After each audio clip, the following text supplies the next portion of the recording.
warahmatullahi wabarakatuh. You're welcome to another episode of the Everyday Muslim Show. In this episode, we, we are looking at the question: is it really worth it to purchase the Peace and Unity Convention ticket?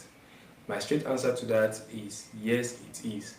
If we go through our social media platforms, we see every day in, day out, there are events happening in Nigeria, happening in Ghana, happening in the United States, happening in Saudi Arabia, and majority of these events are paid events. People get tickets, people pay for their seats, people book. If I even book a flight to actually travel to attend certain events. So an event where it's packed with spiritual well-being, it's packed with mental well-being, it's packed with one's career well-being, I would say.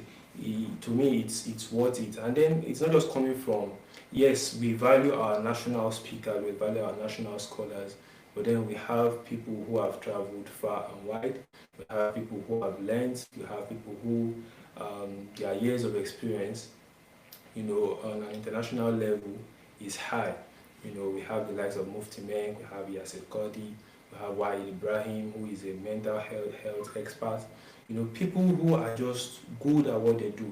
We have Muhammad Salah, who sits, to respond to questions on Ask Huda, basically. So, Peace and Unity Convention is one I'm going to be in.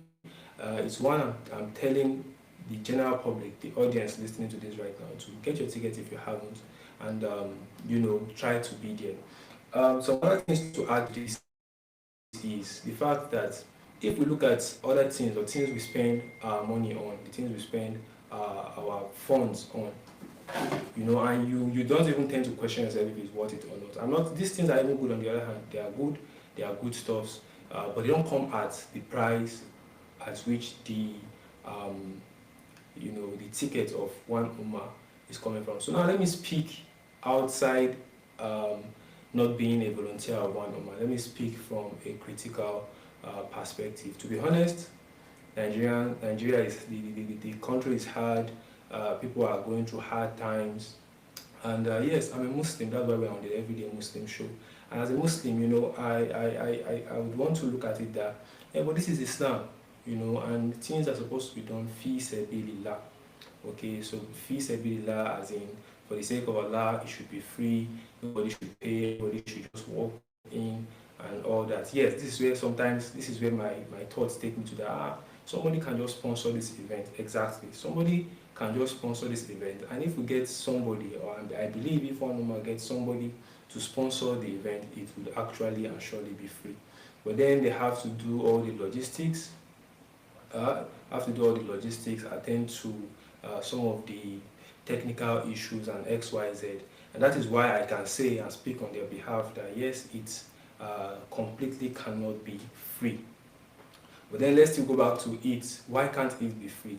It can't be free or completely free yet. I pray, inshallah, the executives and all the team members would get to the level where they can all come together and say, hey, let's make this free even without any sponsorships.